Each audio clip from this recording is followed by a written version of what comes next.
Good morning, Greencastle. Today we're going to begin a series of interviews with candidates running for United States Congress in the 4th District of Indiana. Today I'm really excited to be with Rimpi, a new friend of mine, who is running as a Democrat in the 4th District. I hold a lot of hats, and I wear a lot of hats in my life.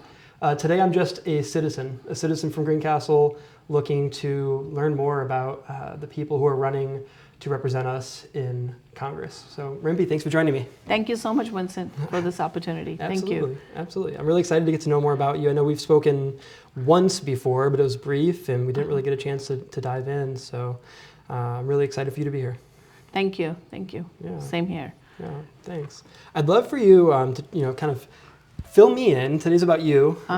Fill me in about who you are. Tell me what drives you. Kind of start from the beginning, right? I'm an immigrant from India, from northern part of India, and my grandfather was a British Army soldier. So we're farmers also from back home. My father was in a merchant navy, and we moved here in 1999 in California. Okay. I was between 17 and 18 of my age. So coming from India, it was totally different for us. I saw my father working really hard. My first job was McDonald's. I worked in a very minimum low wages. I think that time was $4.25. Oh, wow. And I was still happy because that was my earning first paycheck and all that. Swept floor, and then back in the days, I think it still exists that if you're not a resident from that state for 2 years, your tuitions are really high if you want to go to college or So my dream was I wanted to become a nurse practitioner. Okay. It didn't happen because I had to help my father. And then I did a night school, a day job. I became a medical assistant, and then I found the job in my dream hospital. Medical is my passion. Mm-hmm. It's my background. Then we moved here in Indiana back in 2007. Okay. My mom moved in 2006. We moved here in 2007 because at that time, we were looking for educations, like which state has the best education and affordable residence, where you can stay and then you don't have to worry about a lot of bills. And, houses were really affordable here back then. And then education, especially in a state of Indiana, in Avon area, it was good schools. My son was only 3-year-old. So I wanted to send him to, good schools. So we looked at the schools and we looked at some other states, and Indiana was one of them where we were able to move, and then it was affordable to live and everything. I used to work in a nonprofit hospital under Union and back in California. It was a place called Kaiser Permanente, one of the best hospitals. That was my dream place. Yeah. We came to this country with an American dream, but that American dream turns into today, like I'm running for U.S. Congress. An immigrant girl who came to this country in '99, I never thought about this, that I will be running today for U.S. Congress. I think this is what America is. Yeah. Yeah. Absolutely. Yeah, I have 3 children, 1 pup. My husband is a truck driver, and I have a business in Plainfield. I have an insurance agency. Okay. So I built everything on my own. I'm a very happy and successful today. Yep. My family has a lot of people in the trucking industry, so I can relate to a trucking family for sure. Yes. Yep. That's awesome. I love how happy, like when you say like I'm living the American dream, like your face lights up. And in a lot of ways, I have my family, my parents immigrated from Mexico. Okay. And while I don't speak Spanish, I don't really have that connection. I just kind of think about, what would they think about me now and my opportunities now. And I love, how much that excites you, and how, like you said, you're running for U.S. Congress. That's incredible. That is incredible. I've seen my mom, when she first started working, my mom didn't have a license. So she would take 2 buses. So she'll skip 1 bus, which was it was close to her work. It was like about, I would say, maybe like a 20 minutes walk. She would skip that bus so she can save that $2. Yeah. So that's $4 a day. So they can give us a better, food, put a food on the table. I saw my father working longer hours. So today I am very proud of myself. Yeah. where I am today, and I want to say thank you, America. Yeah. And this is the only country who gave us opportunity to what we want to become. Absolutely. Yes. That's incredible. Yes. Yes. What was it like moving from California to Indiana? I loved it, actually. Really? Yeah, I missed my job. Yeah. My job was like, it was my passion. Environment, everybody. We probably, I think I was, when I left everybody, we all really cried a lot. Yeah. But then coming here from California, it was, I think it was the best move we made. Right. My husband was kind of like a 50-50. He didn't want to move here. Yeah. But then because he has a family back there and my family's over here with me, my mom, dad, my aunt, uncle, everybody's here. Okay. So I think it's a very affordable state. But back then it was. Yeah. But I mean, things have changed over time, Yeah. and I think we can all fix that. Yeah, absolutely. Yeah. And Yes. when did you decide you wanted to run for Congress? Last summer, actually. Yeah. Around July, someone approached me. They're like, we're looking for a candidate. You're well known in the community because of my work. I have I'm an insurance agent past since 2012. Okay. Before that, I used to work for Anthem. And then I'm very well known in the community, my own agency, a lot of clientele. Yeah. I'm a licensed in the beginning, I was licensed in 7 different states. I'm a non-resident licensed in 5 different states. Okay. So I have a lot of clientele, and then I'm involved in our temple. I do a lot of immigration documents for people. I do a lot of citizens application, or anybody need any kind of help. Yeah. I am an insurance agent, but for Medicaid, I do help a lot of people. There's no commission, no fees, nothing. Anybody can walk into my office, and I just help them to fill out the application for Medicaid. Yeah. So that's how they're like, well known in a community. You're a self-made woman. You got this business started by yourself. Yeah. Of course, help with my husband. When you don't have a supportive family, there's nothing impossible in your life. So, and then I'm like, let me think about it. But then I started looking into the policies, what's going on, in Indiana. Because when you're just a simple person, you working 8 to 5 job, you're worried about putting a food on the table. You don't know what's going on behind closed door. Yeah. So more I started digging out, and I'm like, you know what? Why not? I'm a mother. Yeah.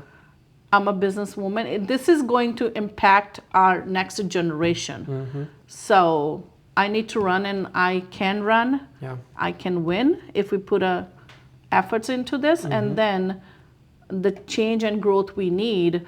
I don't think the politicians are sitting already, in the Congress.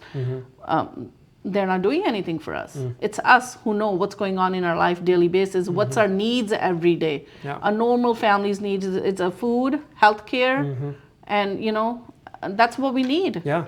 To survive. That's very essential. Yeah. So that's when I decided, you know what? God brought this opportunity to my door. I'm gonna grab it and let's give it a try. Yeah. Maybe I'll be able to, give back to my community. Yeah. So Absolutely. yeah. What challenge most excites you to take on? Like, if there was one thing that you feel most suited to work on, to fix, to bring people together, what is that? Education. Education. Okay. If we have these people listening to us facts and education and what's actually going on, we won't be this much divided. Yeah. Education is number 1 priority. If everyone is educated, it's a lot easier you can do anything. You can do anything when you're basic education and common sense. That is what we need the most. Yeah. Yeah. Absolutely. Yep. Yeah. No, that makes sense. What I'm sure you're hyper focused right now on campaigning and winning, because obviously you need to win to make the change. But have you thought ahead to any hurdles that, let's say the election day passes, you're sworn in next year? Any concerns? Anything that scares you? No. You're ready. I can't be scared in this profession where the step I'm taking. Yeah. You can't be scared and running and winning and helping people. Yeah. No. That's fair. No. That's fair. I appreciate that. I mean, there might be a fair somewhere, but it's over. Yeah. My first day when I did my speech, I had the fair. It's over now. Yeah, that's good. So when did you officially declare? I know legally it was all this year. Back in July. In July. I think it was July 20th or something. Okay. I made everything. I got my EIN. I got all the forms and everything. That's when I started. Yeah. And my first parade was in Jasper County. I was by myself. Really? But with the second one, I had 20 people with me. That's awesome. Yeah. That's so cool. Yeah. What's your experience been like? I mean, this is a giant district. I don't think most Amazing. people understand how big. Yes. When I drive to Chicago, most of my drive is through the 4th Congressional District. Yes. What's it been like traveling from Plainfield all around and meeting people? You know what? Actually, it's amazing. I met a lot of amazing people. Yeah. I heard their stories. There's some areas I never been to. And then I'm going there, and then people are recognizing you. It's really amazing, Yeah. amazing. Plus, also hearing what their needs are, what they're going through. That's also another story. You know, you hear that, and then that makes you more motivated. Yeah. The journey you're taking right now, you know, this race, it's making me more motivated that I need to win this. So I can help these people. You know, some of my area don't even have a decent internet services. One of this area, they don't even have a labor and delivery department. We live in 2020. This is 2024, and this is United States of America. And if we, in our rural area, if we can't help them, then I think we have not achieved anything until today. Yeah. So that's my also goal, and it's making me more motivated that I want to help those people. Yeah. If I can. So I just need their support, and I will. Yeah. Yeah. Has there been anything that that surprised you? Like, before running, did you know that there were some areas without internet? No. What else surprised you? What have you learned? This is thing. I came from California, big city. I worked in the hospital. I see how much labor and delivery is important. I see how PQ is important for our people. NICU is important for our children's, you know. So the healthcare, why we're lacking in a healthcare system, that is what I was shocked actually. When these ladies told me, they're like, our women have to deliver the baby in an ER. That's really shocking. Right. It was shocking to me. I'm like, really? And some of the area don't even have a hospitals. Yeah. And some areas they don't have a specialty care. So in order to transfer their patients to Indianapolis here, patients sometimes have to wait for like 2 days, 3 days. Right. Yeah. That was shocking because I have never been through that situation throughout my life. I think we were blessed. Right. So that's what I want to change. Yeah, that's great. We're really lucky here in Greencastle to have Putnam County Hospital. Thank you. Yes, you guys are. So many other communities like us don't have that, and it's similar mindset. Yeah. It just surprised me. Yes, more you go to like towards Chicago, those Jasper County, that area really need help, and I don't know why we are lacking in those areas. Yeah, that makes sense. So I hear education. I hear healthcare. What else is important to you? What else are you seeing while you're out there on the campaign trail? Our labor class, us working class, let's say, the jobs are really important for us. So I see that's also, I mean, it's going good. I think we've been doing pretty good in it, because I live in Plainfield, and I see how many warehouses we have around us. You know, there's lacking of job is not one thing, you know, we have to worry about, but still the small business owners, we need to work on that. So yes, education, health, our rural area need a lot of help. Our farmers need a help. Again, it's all comes with the education. Yeah. We can have a really farmers with a degree. Why not? Yeah. It's a complicated time in U.S. politics. Yes. What are your thoughts on how do we get back to a time where we can talk about issues and respect each other and really work towards getting things done and making progress? What's the path? I think path to that is first we need to stop dividing people. We need to stop feeding wrong information to people. I want to give an example here. It's again about healthcare. You know, our previous ex-president said illegals are coming to this country, they're coming crossing border and they're taking our benefits. That is a wrong information you're feeding. Even a person who comes to this country with the green card, permanent resident, if that person is not a resident of that state for 5 years, you cannot get any benefits. You're not eligible for Medicaid. You may get a food stamps that's based on your household income size.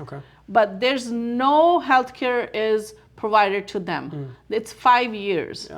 So we need to stop feeding people wrong information. And then we all need to come to table together. We can all come to agreement to a disagree. Yes, I may not be, okay with what your thoughts are, your opinions are, but when it comes to people of America, they chose us to do a better for them. We all need to come to agreement. They're the one. Because yesterday I was nothing. Today I'm running as a U.S. Congress. Tomorrow I might be your primary,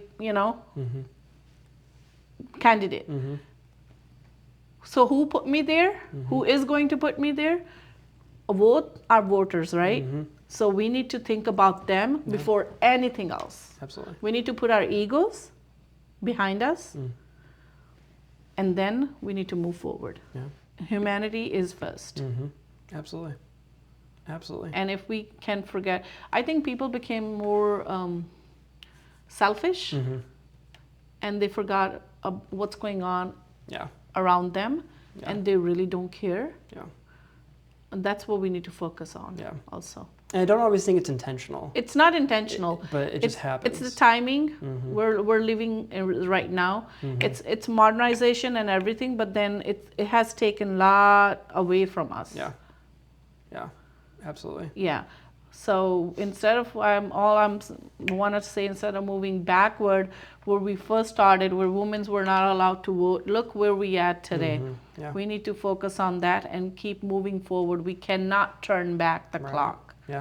No. That's fair. That's fair. I love this part of the state. I love it. Our entire 4th District. I love it. And I want more people to realize how great it is, those who don't live here. Yes.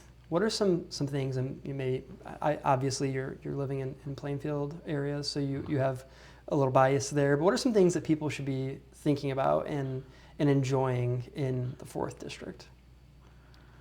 Enjoying in 4th District? Like parks or restaurants or museums. I think if you look at Plainfield, it has grown a lot. Yeah, it has. That one street 40, if you really go on that, we have a lot of new restaurants. A lot of there's a really nice parks actually in Plainfield, and we don't even know. I didn't know for the longest time, you know.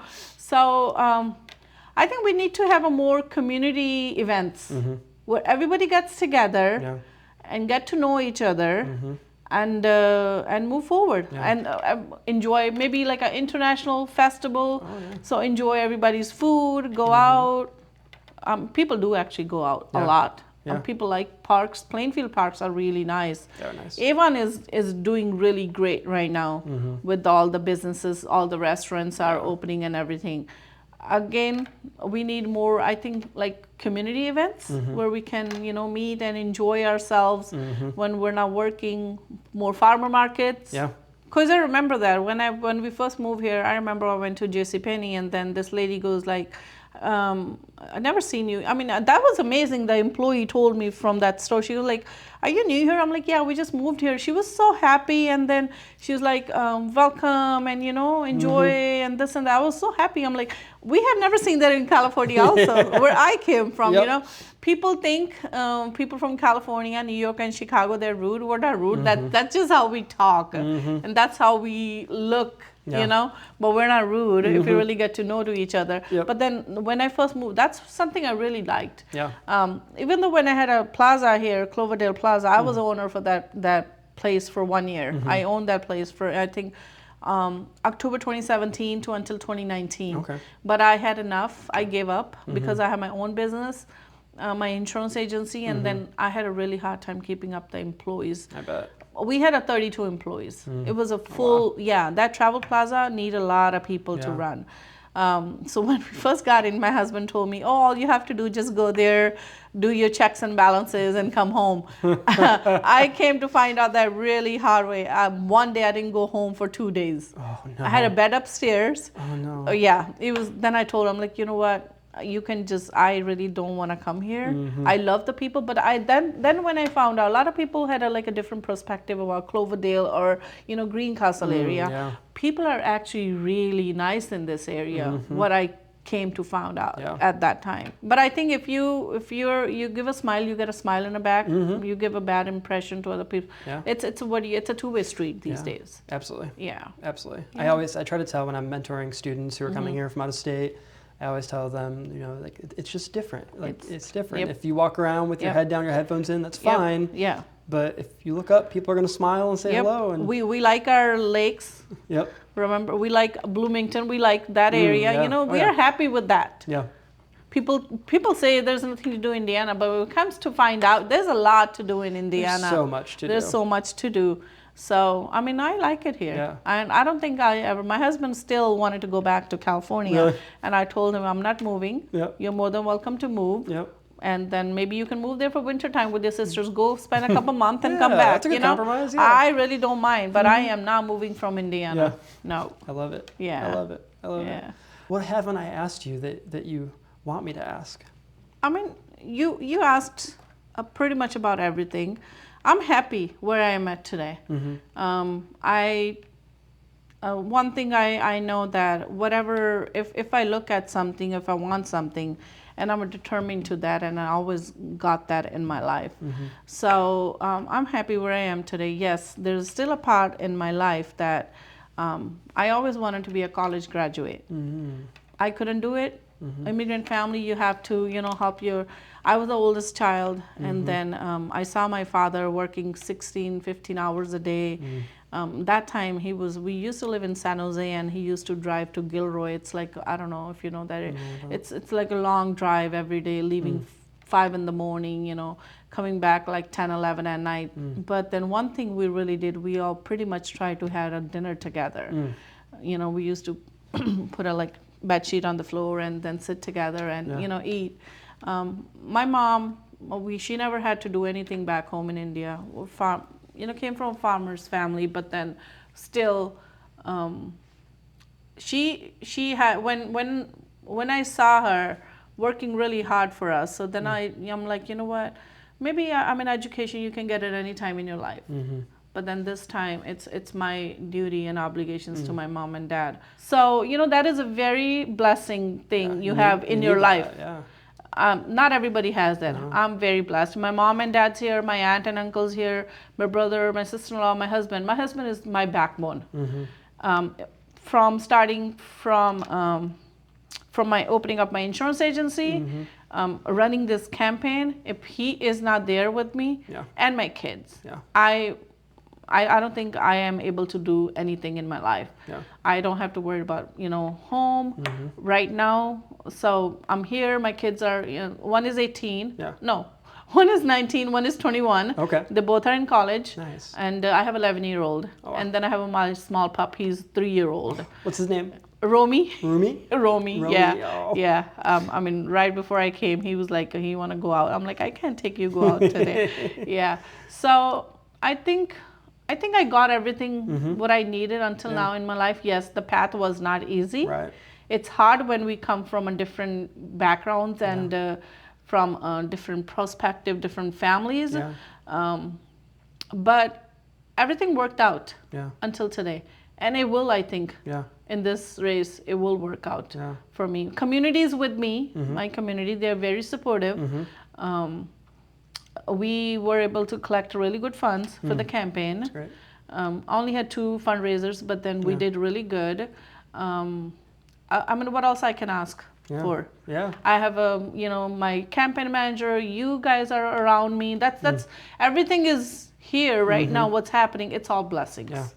And I don't think I can ask for more. Yeah, that's great. Yeah. I think the people you get to meet, I mean, yes, amazing people yeah. I met on down this race. I met a lot of amazing people, and I think that's also blessings in our life. Yeah. When you meet new people, you talk to them, Yeah. and if you're any way able to help them out. Absolutely. So, Absolutely. yeah. That's awesome. So I want to give you and everyone I talk to an opportunity to kind of look at the camera and give your pitch. Why you? Okay. Why me? Because I'm a mother. I know how to provide a food on the table. I'm not a politician. And above all, I'm a human. So I promise you, down the road, if you choose me as your primary, and then let's say I'll make it in a general, I will be here with you guys. I won't be in DC. I mean, I have to be in DC, so I can solve all of our issues and everything. But then I will be asking for feedbacks from you. Make sure I can solve all the problems. It does not matter which party I will be belonging to. Party does not matter to me. I just needed a platform. So where we have issues and the problems we go through every day in our life. I don't think our politicians right now, they realize that. I think as a mother, I know how hard it is every day, day-to-day life living. I'm a businesswoman also, but then I know before I leave, I have a 5th grader. I need to make sure I have packed her lunch and then, send her off to her bus, drop her to the bus stop. So what better way, what better politician does that? No one. So here I am. I'm a mother. So I know how it is. And then I promise you, I will be, if you choose me, I will be for the people, by the people. That's great. And how can people reach you? Do you have a website? Yes. I'm on Facebook, Girn for Congress again. And then on Twitter, it's Rimpi Girn for Congress. And then I'm also on Instagram. Awesome. So you can You're search everywhere. me. Yes. That's great.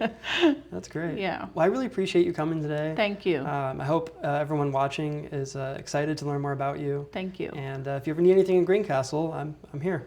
Yes, I'll be here on the 17th. Perfect. With the Veronica's opening. And then I think I'm going to head down to Cloverdale now. Very nice. Yeah, so meet my old friends over there great. And maybe have a breakfast there. Yeah, with might as them. well. Yes, Yeah. since I'm here. Yeah. Awesome. Well, thank you so much. Thank you.